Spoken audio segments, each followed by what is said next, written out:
Good morning, नमस्कार। स्वागत है आपका हमारे चैनल जीएस स्टडी 94 में और दोस्तों में यश। तो दोस्तों, आज का जो विषय है, जो कंटेंट है, बहुत ही महत्वपूर्ण है, क्योंकि पिछले एक महीने से जिस तरह हमारे देश में विरोध प्रदर्शन चल रहा है और स्पेशली पहली बार हुआ है कि इतना उग्र और लंबे समय तक जो प्रदर्शन किया जा रहा है वो किसानों के द्वारा किया जा रहा है। पर यहाँ किस प्रकार से कुछ राजनीतिक पार्टियाँ जो ये भी आरोप लगा रही हैं, ये किसान ना होके, ये कह सकते हैं क्षेत्रीय और बड़ी राजनीतिक पार्टियों के कार्यकर्ता हैं, जो एक तरह से सरकार को गिराने का प्रयास कर रही हैं, सरकार के साख को गलत साबित करने का प्रयास कर रही हैं, और वही लोग किसान के मंचों का प्रयोग करके सरकार को बदनाम करने की कोशिश कर रही हैं।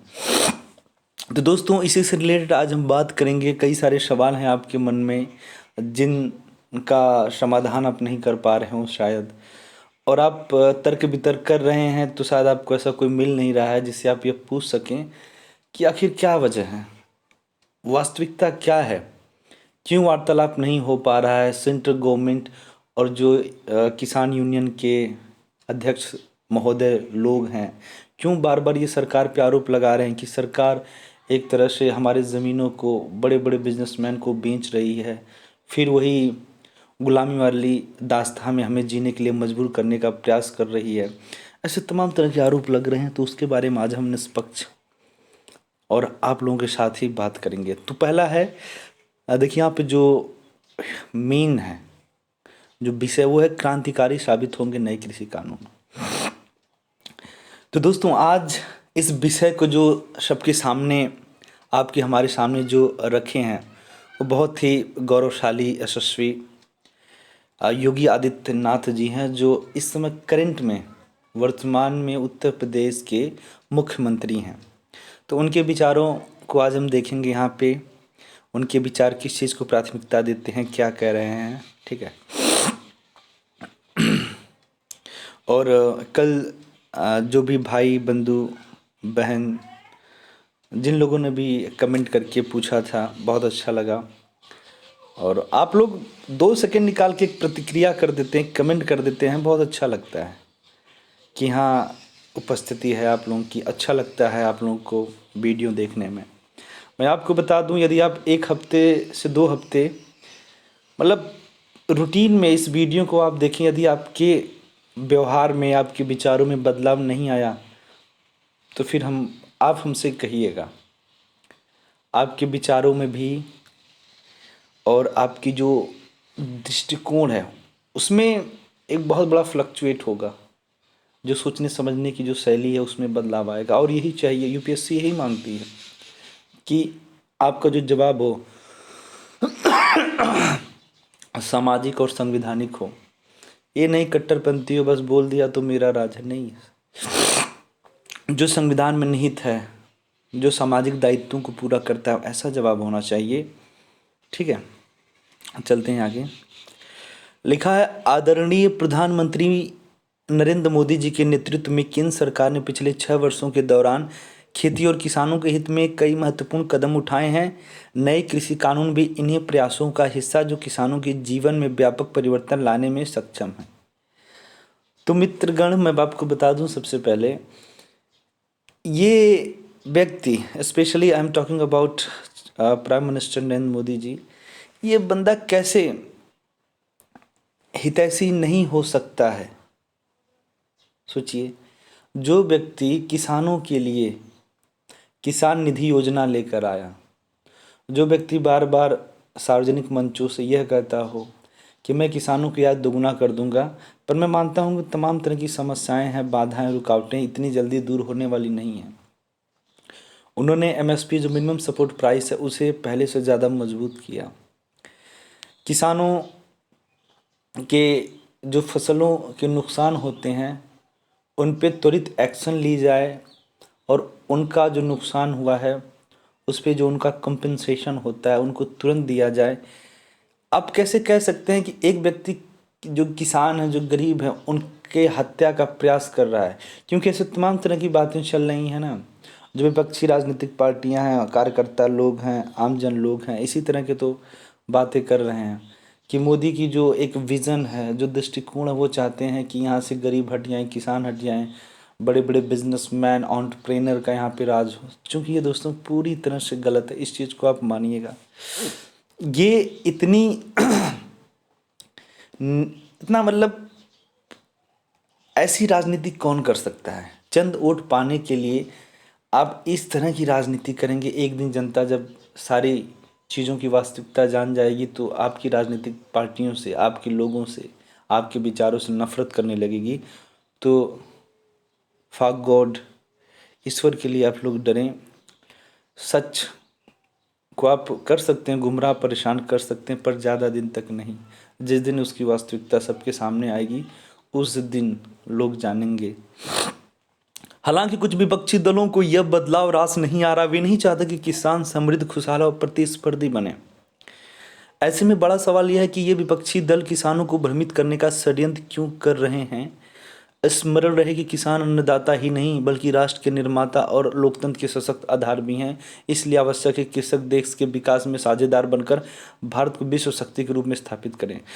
दोस्तों, मुझे आप लोग एक बात बताइए, आपको भी पता है कि जब से भारत देश आज़ाद हुआ है 1947 के बाद, तमाम तरह की समस्याओं का सामना किया है हमारे देश का किसान, और तब से लेके आज तक ऋण में दबता चला गया। बहुत ज़्यादा उसने डेवलपमेंट नहीं किया अपने जीवन को लेकर, ऐसे वैसे उसका जीवन चलता रहा। तमाम समस्याओं के बावजूद वो जीता रहा और राष्ट्र को पोषण देता रहा।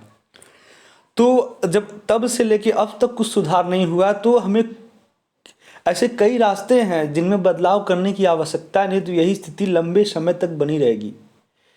दोस्तों, 70, 80, 90 साल हो गया, यदि बदलाव हुआ होता और जो भी पॉलिसीज़ इम्प्लीमेंट हुई थी किसानों के हित के लिए, यदि वो सही होती तो अब तक किसान की दशा और दिशा दोनों बदल गई होती। पर कुछ भी नहीं हुआ, कहने का मतलब है वो सही नहीं है।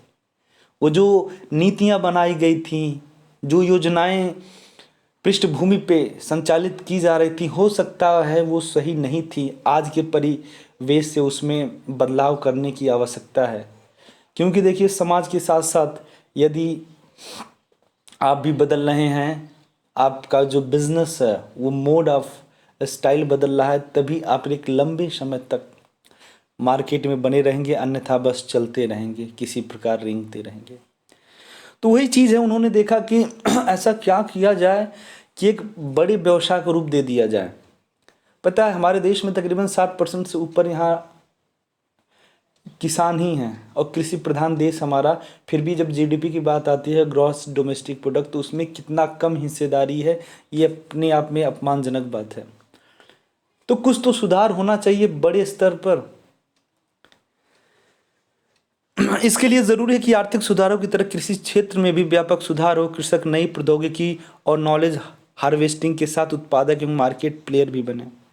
अब देखिए, इसमें नॉलेज जो तमाम तरह के जो कृषि से रिलेटेड इन्फॉर्मेशन है वो प्रोवाइड किया जाएगा किसान भाइयों को।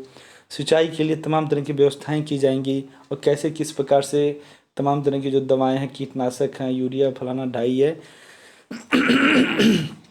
कैसे और किस मात्रा में यूज़ किया जाएगा वो बेहतर बताया जाएगा। क्योंकि दोस्तों पहले से अब में बहुत अंतर है। ऐसे बहुत सारे किसान हैं जो इन सब चीज़ों की अज्ञानता की वजह से उनकी फसलें नुकसान का सामना करना पड़ता है, और बार बार ऐसे ही लगातार क्रमिक अगर चलता रहा तो वो रोड पे आ जाता है। वर्षों से देश के प्रगतिशील किसान, कृषि विशेषज्ञ, कृषि अर्थशास्त्री और वैज्ञानिक कृषि क्षेत्र में सुधार की मांग कर रहे थे। फिर भी पिछली सरकारें इस दिशा में कानून नहीं बना पाई। मोदी जी ने दशकों से की जा रही सुधारों की इस मांग को पूरा किया, तो कुछ विपक्षी दल इन कानूनों को लेकर भोले भाले किसानों को गुमराह करने में लगे हैं। इनमें से एक कानून उपज व्यापार और वाणिज्य के संवर्धन व सरलीकरण से जुड़ा है, दूसरा कीमत आश्वासन तथा कृषि सेवा पर अनुबंध से संबंधित, और तीसरा आवश्यक वस्तु अधिनियम में संशोधन से। अब आपको बता दें, जो मेन चीज़ है, जो कृषि कानून इम्प्लीमेंट हुआ है केंद्र सरकार में, जो इस समय कानून बन चुका है, 3 चीज़ों पे हम बात करेंगे जिसका किसान विरोध प्रदर्शन कर रहे हैं, और उसे समझने का प्रयास करेंगे। पहला देखिए, कानून उपज व्यापार। कानून उपज व्यापार का जो मिनिमम सपोर्ट प्राइस है, मिनिमम सपोर्ट प्राइस, उसकी बात ये लोग कर रहे हैं। ठीक है, वाणिज्य के संवर्धन व सरलीकरण से जुड़ा हुआ है। देखिए, अच्छा नहीं होता तो ये कानून क्यों बनता। पहले जो किसान थे उन्हें अपने उपज को, सब्जियों को बेचने का अधिकार मात्र उन्हें जिले तक था। आज किसान भारत के किसी भी राज्य में अपने फसलों को बेच सकता है, इससे उसे अच्छा दाम मिलेगा। आप अपने ही क्षेत्रों में बेचेंगे तो हो सकता है वहाँ पे बहुतायत मात्रा में उस चीज़ का उत्पादन हो रहा हो, जिस वजह से आपको उसका मूल्य नहीं मिल पाएगा। मैं आपको एक चीज़ बताऊंगा, एग्जांपल, हिमाचल प्रदेश में सेब अगर अच्छे मात्रा में वहाँ पे खेती की जाती है, वहाँ पे प्रोडक्शन किया जाता है, तो ऐसे में वो रेट, वो दाम आपको हिमाचल प्रदेश में नहीं मिलेगा जो दाम आपको उस जगह पे मिलेगा जहाँ पे इसकी कमी है। तो वही चीज़ है। तो इसी चीज़ को ग्लोबल बनाने का प्रयास किया जा रहा है हमारे प्रधानमंत्री मोदी जी के द्वारा। पर कुछ महानुभाव, कुछ बुद्धिजीवी न करके क्या बताएं, क्या कहा जाए, मंदबुद्धि लोग इसका विरोध कर रहे हैं। और एक्चुअली में किसान की गलती नहीं है, किसानों को गुमराह करने वाले जो राजनीतिक पार्टियां हैं, जो तमाम बड़े बड़े एसोसिएशन बनाए गए हैं अब किसानों के लिए, वो ये सब करवा रहे हैं।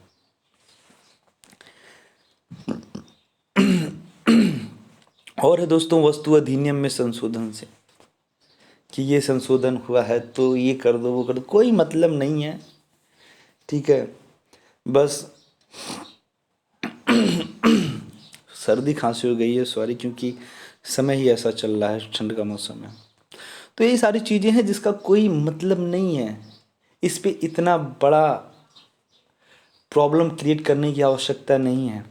आप शांतिमय तरीके से वार्तालाप कर सकते हैं। जो भी आपको लगता हो ये पक्ष कमज़ोर है, उस पर सरकार तैयार है आपसे वार्तालाप करने के लिए। पर वार्तालाप करने का जो आधार होना चाहिए वो एक व्यापक स्तर पर लोगों के उद्धार से संबंधित होना चाहिए, न कि व्यक्तिगत होना चाहिए। और सरकार या विपक्षी राजनीतिक पार्टियां तो चाह रहे हैं कि किसी प्रकार से सरकार के प्रति लोगों में असंतोष जन्म ले, उसके बाद हम बेहतर करें चुनाव में। किसानों को बरगलाने में एक भ्रम यह फैलाया जा रहा है कि न्यूनतम समर्थन मूल्य यानी एमएसपी समाप्त हो जाएगा। देखिए, यही बात है। मतलब मिनिमम सपोर्ट प्राइस एक जो है, न्यूनतम समर्थन मूल्य क्या करता है, जो किसान की उपज है, सरकार के द्वारा निर्धारित एक मापदंड है कि इसके नीचे आप नहीं बेच सकते हैं, इसके ऊपर आप उसके अनाज को बेचेंगे, इसके नीचे बेचेंगे तो आपके ऊपर कानूनी कार्रवाई हो जाएगी। आप मतलब किसान के साथ धोखाधड़ी का योजना बना रहे हैं या फिर कर रहे हैं। अब वो देश के गृह मंत्री अमित शाह, देश के प्रधानमंत्री मोदी और भाजपा के राष्ट्रीय अध्यक्ष जेपी नड्डा खुलकर ये बातें लोगों के सामने रख रहे हैं कि मैं आपको किस प्रकार से आश्वासन, किस प्रकार से गारंटी दूं कि मिनिमम सपोर्ट प्राइस नहीं ख़त्म किया जा रहा है, नहीं किया जा सकता है। कुछ लोग कह रहे हैं जो कॉन्ट्रैक्ट बेस्ड खेती है। कॉन्ट्रैक्ट बेस्ड खेती का मतलब होता है दोस्तों, यदि कोई बड़ा आदमी है, कोई भी व्यक्ति हो, उसे दाल, किस गन्ने, गाजर, मूली किसी भी फसल की आवश्यकता है, वो पहले आपसे बात करेगा कि भैया मुझे 10 बिस्सा में यदि आप मूली लगाएं, मुझे उसकी आवश्यकता है, तो कितना पैसा ले लेंगे। तो बहुत अच्छी बात है। सामने वाला आपको एडवांस पैसा दे रहा है और कह रहा है कि भैया मुझे ये चाहिए, उसके रिगार्डिंग आप खेती कर रहे हैं। तो ऐसे में आपको डर तो नहीं है कि नहीं मेरा माल नहीं बिकेगा तो क्या होगा, नुकसान हो जाएगा। तो ये चीज़ है, इस चीज़ को समझने का आप लोग प्रयास करें। जबकि सरकार ने कई बार यह आश्वासन दिया कि ऐसा कुछ नहीं होने जा रहा है। इस बीच ध्यान देने योग्य बात यह है कि पिछली सरकार की तुलना में मोदी सरकार के समय एमएसपी में 500 से 2500 रुपये प्रति क्विंटल तक वृद्धि हुई है। इतना ही नहीं, एमएसपी में वृद्धि के साथ सरकार ने पहले की तुलना में अधिक खरीद भी की है, जिससे किसानों को अधिक धन हस्तांतरित हुआ। संप्रंग के दूसरे कार्यकाल की तुलना में मोदी सरकार ने अपने 5 साल में लगभग दोगुना धान और 15 गुना तिलहन एमएसपी पर खरीदा।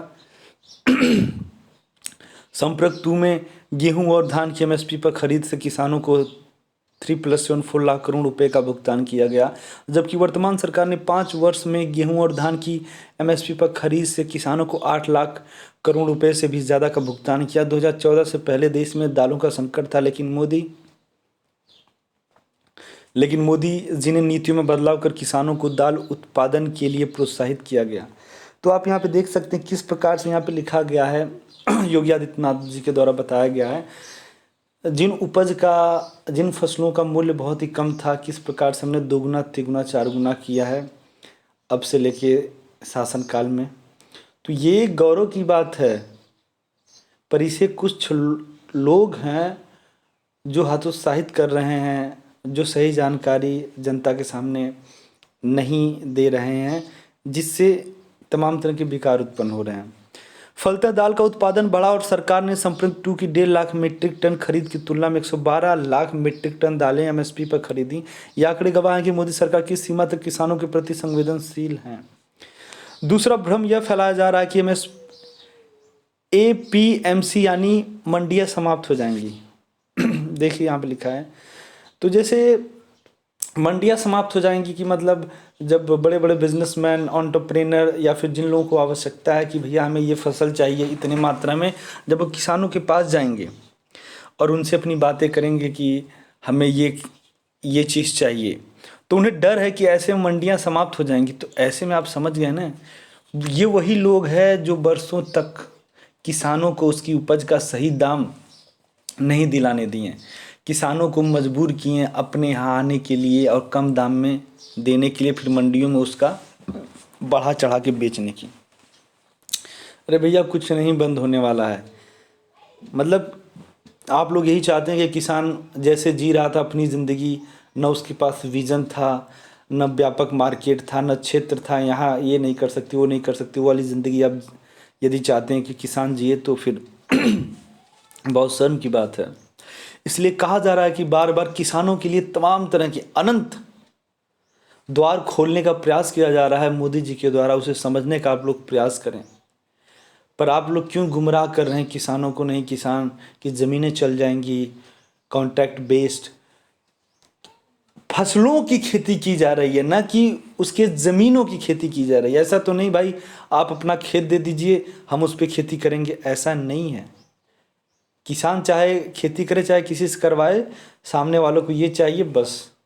आज भी हो रहा है गांव में, आज भी गांव में बड़े बड़े लोग हैं, भैया अधिया चलता है, तो क्या मतलब जो अधिया कर रहा है वो आपका खेत ले लिया?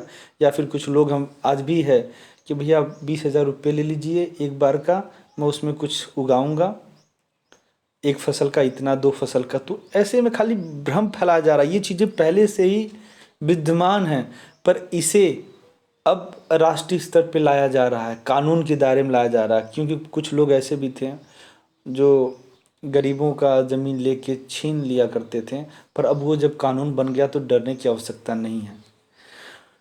वास्तविकता यही है कि नए कानून ने एपीएमसी के साथ ही किसानों को अन्य विकल्प भी दिए हैं। अब यह किसान पर निर्भर है कि उसे मंडी या उससे बाहर जहां आकर्षक कीमत मिले वहां अपनी उपज बेचे। किसान एफपीओ के माध्यम से राज्य या राज्य के बाहर सीधे फर्मों या उत्पादन इकाइयों को भी अपनी उपज बेच सकते हैं। इससे उन्हें बेहतर दाम मिलने की संभावनाएं बढ़ी हैं। यह दुष्प्रचार भी उचित नहीं कि इन कानूनों को रातों रात लागू कर दिया गया, क्योंकि इन पर 2 दशकों से विचार विमर्श हो रहा था। वर्ष 2000 में शंकरकाल कमेटी ने इसकी शुरुआत की थी। 2003 में मॉडल एपीएमसी एक्ट, 2007 में एपीएमसी रूल, 2010 में हरियाणा, पंजाब, बिहार एवं पश्चिम बंगाल के मुख्यमंत्रियों की समिति यह बनी तथा 2013 में 10 राज्यों के कृषि मंत्रियों की संस्तुति हुई। 2017 में मॉडल एपीएलएम एक्ट बना और 2020 में नए कानून। खास बात यह कि कांग्रेस ने इसे अपने चुनावी घोषणा पत्र में शामिल किया था। पूर्व कृषि मंत्री शरद पवार ने इसकी पैरवी की थी, अब वही इसका विरोध कर रहे हैं। किसानों की उपज का उचित मूल्य न मिल पाना एक दीर्घकालिक समस्या रही है। इसे दूर करने के लिए ही 4 दशक पहले एग्रीकल्चर प्रोड्यूस मार्केटिंग एक्ट यानी एपीएमसी एक्ट बना। अब देख सकते हैं कि ये चीज़ें मोदी ही लेकर विज़न नहीं आए हैं, ये पहले से ही जब कांग्रेस सरकार थी या फिर अन्य राज्यों में जो कांग्रेस से या क्षेत्रीय सरकारें थी वो ऐसी योजना बना रही थी, पर जब आज राष्ट्रीय स्तर पर इसे मोदी जी ने लागू किया है तो ये चाह रहे हैं कि किस प्रकार से इनको धरातल पर लाकर गिरा दिया जाए, दफना दिया जाए। परिणाम स्वरूप कृषि विपणन समितियां बनी। इसका उद्देश्य था किसानों को बाजार की अनिश्चितता से बचाना, परंतु ऐसा हो नहीं पाया। समय के साथ साथ राज्य सरकारों ने इन मंडियों में तरह तरह के शुल्क लगा दिए जिसका बोझ किसानों पर ही पड़ा। यही नहीं, मंडियों में आड़तियों का एक तंत्र विकसित हो गया जिसने किसानों से औने पौने दाम पर उपज खरीद कर उसे एमएसपी पर बेचकर ये हो रहा है लाभ कमाया। मैं आपको बता दूं, जो लोग विरोध कर रहे हैं या फिर जो लोग समझ नहीं पा रहे हैं, उन्हें जाना चाहिए अपने नज़दीकी नज़दीकी ऐसे जगहों पे जहाँ पे धान गेहूँ तमाम फसलों का क्रय विक्रय होता है। किसान इतना पढ़ा लिखा नहीं है और किसान बहुत ज़्यादा मोल भाव करना नहीं चाहता। उससे डर है कि ज़्यादा मोल भाव करेंगे तो जो सामने वाला बंदा है वो उसका दाम न खरीदे, उसका फसल न खरीदे। कहने को तो बहुत कानून है, ये है वो है, पर धरातल पे कौन कितना एक्टिव है वो हम जानते हैं।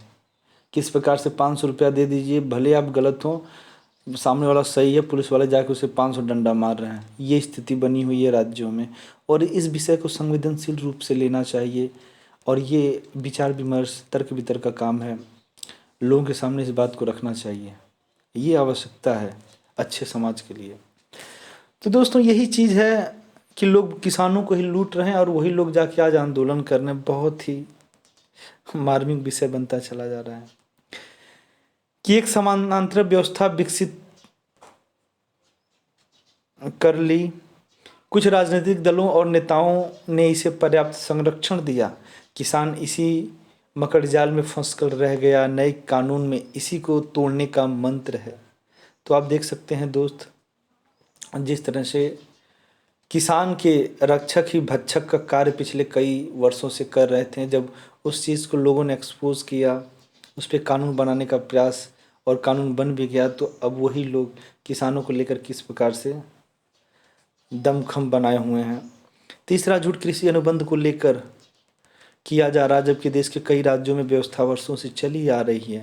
अब आप देख सकते हैं कई राज्यों में व्यवस्थाएं पहले से संचालित है, फिर विरोध क्यों हो रहा है। और इतना है कि पुरानी व्यवस्था में किन किन के लिए जोखिम अधिक था, जबकि कानून में सरकार ने किसानों को प्राथमिकता देते हुए उस जोखिम को खत्म कर दिया। वैसे भी अनुबंध में फसली सौदे का प्रावधान है, जमीन का नहीं। अब देखिए यहाँ पे ज़मीनों का प्रावधान नहीं है, फसलों का प्रावधान है। ज़मीन पर हर हाल में किसान ही अधिकार रहेगा। वहीं किसी आपदा के समय सरकार से क्षतिपूर्ति भी किसानों को ही मिलेगी। अनुबंध कृषि वैसे भी अनिश्चित नहीं है और इसमें किसान जब चाहे अनुबंध को समाप्त कर सकता है। उसके साथ अनुबंध करने वाली कंपनी यह सुविधा नहीं दी गई है। वास्तव में कृषि क्षेत्र के लिए यह पहला वैसा ही है जैसा पिछली सदी के आरंभ और दशकों के आरंभ में उद्योग जगत अर्थव्यवस्था के लिए उदारीकरण के रूप में किया गया था। इससे इनकार नहीं कि किसान आत्मनिर्भर एवं प्रतिस्पर्धी बनने के लिए तकनीकी और नए तौर तरीकों के साथ साथ भारी मात्रा में निवेश की दरकार है। नए कानून इन लक्ष्यों की प्राप्ति के लिए बनाए गए हैं। इसलिए किसान बंधुओं से आग्रह है कि प्रधानमंत्री जी पर भरोसा रखें, अपने जीवन में व्यापक बदलाव लाने के साथ साथ आत्मनिर्भर भारत की संकल्प को साकार करने में साझेदार बने।